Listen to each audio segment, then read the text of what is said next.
আসসালামু আলাইকুম রহমতুল্লাহ। এখন যে ক্লাসটা আমি আপনাদেরকে দেখাবো সেটা হচ্ছে অন্তর্চোখ খোলার আমল। এখন অনেক রাখি ভাইয়েরা আছে যারা অন্তর্চোখ বিশ্বাস করে না। আসলে অন্তর্চোখ খুলে কাজ করা এরকম কোনো কোরআন হাদিসে নাই, কোনো দলিল নাই। তারপর অনেক বড় বড় মুতাব্বির যারা আছে, রাখি আছে, তারা আসলে এভাবে তারা কাজ করে সফল হয়েছে। বা আমি নিজেও বা আমার উস্তাদদ্বয় যারা আছে, উস্তাদগণ, তারা নিজেরা অন্তর্চোখ খুলে অনেক সময় কাজ করেছেন। তো অনেক সময় দেখা যায় সরাসরি রোগীর শরীরে জিন হাজির হয় না, কিন্তু আম, চোখ বন্ধ করে অন্তর্চোখ খুলে দেখা যায় যে চোখের সামনে যে শয়তানগুলো তাকে কষ্ট দিচ্ছিল বা তার নামে যতগুলো জাদুটুনা আছে সবগুলো তার চোখের সামনে এসে স্পষ্ট হয়। তখন কোরআনের আয়াতের মাধ্যমেই, আমরা আয়াতের বাহিরে না, কোরআনের আয়াতের বাহিরে না, আবার কোরআনের আয়াতের মাধ্যমে এগুলো ধ্বংস করি।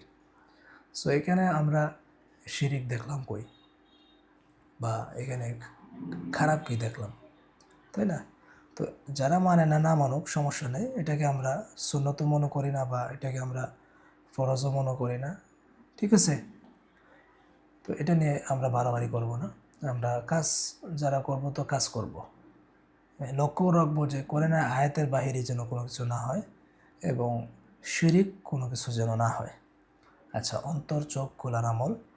1 নং আমল, উভয় উভয়ই অজুর সহিত থাকবে এবং জিনকে রোগীর চোখের সামনে হাজির হতে বলতে হবে। উভয়ই বলতে এখানে উভয় বলতে কাকে বোঝানো হয়েছে? রোগী এবং মুদাব্বিরকে বোঝানো হয়েছে, ঠিক আছে? উভয় বলতে মুদাব্বির এবং রোগী দুজনেই অজুর সহিত থাকতে হবে এবং জিনকে রোগীর চোখের সামনে হাজির হতে বলতে হবে।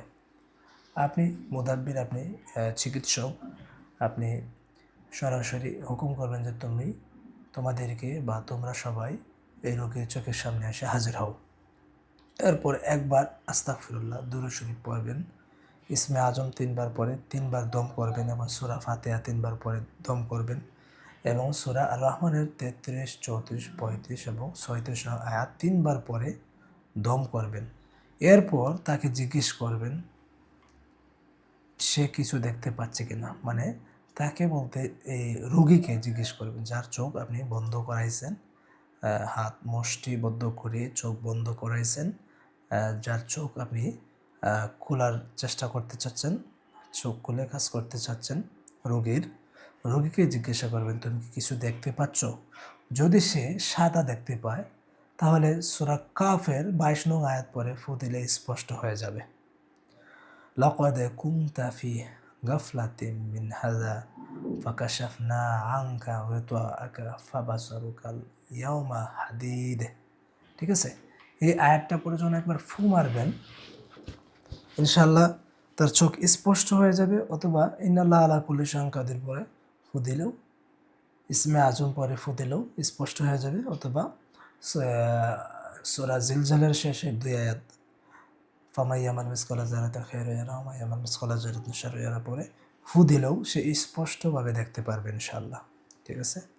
তার চোখ খুলে যাবে। আচ্ছা, 2 নং আমল, রোগীর চোখ খোলার আমল। একবার ইস্তেগফার ও দুরূদ শরীফ পড়বে, ইসমে আজম 3 বার পরে 3 বার দম, দম মানে ফু দিবে, এবং সূরা ফাতিহা 3 বার পরে 3 বার দম, সূরা নাস পড়তে পড়তে মিনাল জিন্নাতি ওয়ান নাস এই আয়াত পড়তে থাকবে এবং দম দিতে থাকবে।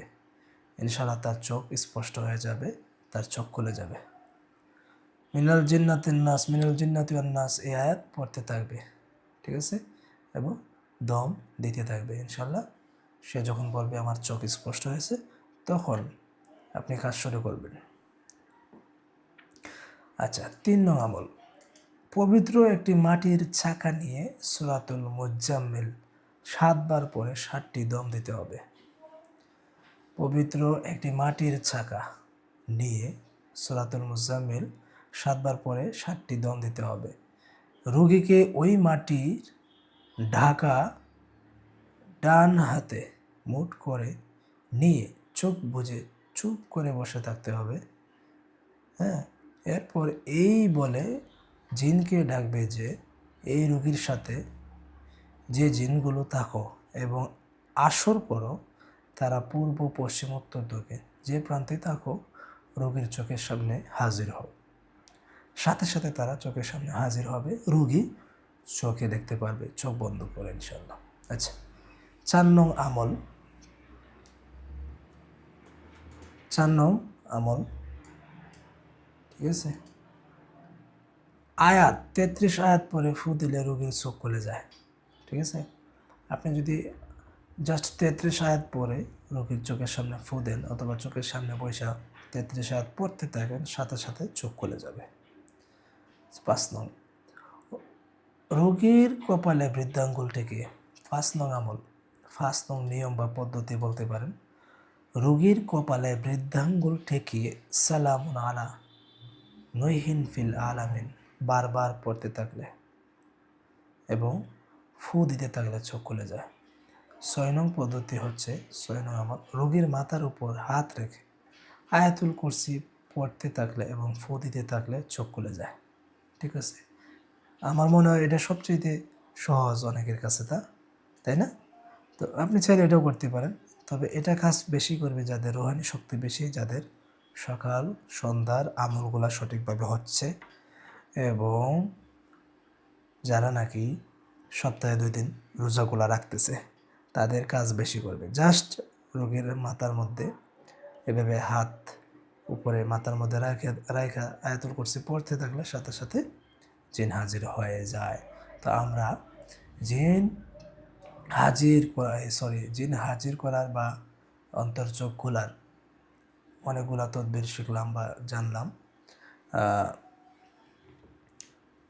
তো এটা কিন্তু জিন হাজিরও হয়, আবার অন্তর্চোখও খুলে যায়, ঠিক আছে। এবং অন্তর্চোখ খুলে সে জিন্নাত দেখতে পারবে, ঠিক আছে। তো অনেকগুলো জানলাম, শিখলাম। তো এগুলো নোট করার চেষ্টা করবেন ইনশাআল্লাহ। ওকে, এই ভিডিও এই পর্যন্তই থাকুক, বেশি লম্বা হয়ে যাচ্ছে। আসসালামু আলাইকুম রহমতুল্লাহ।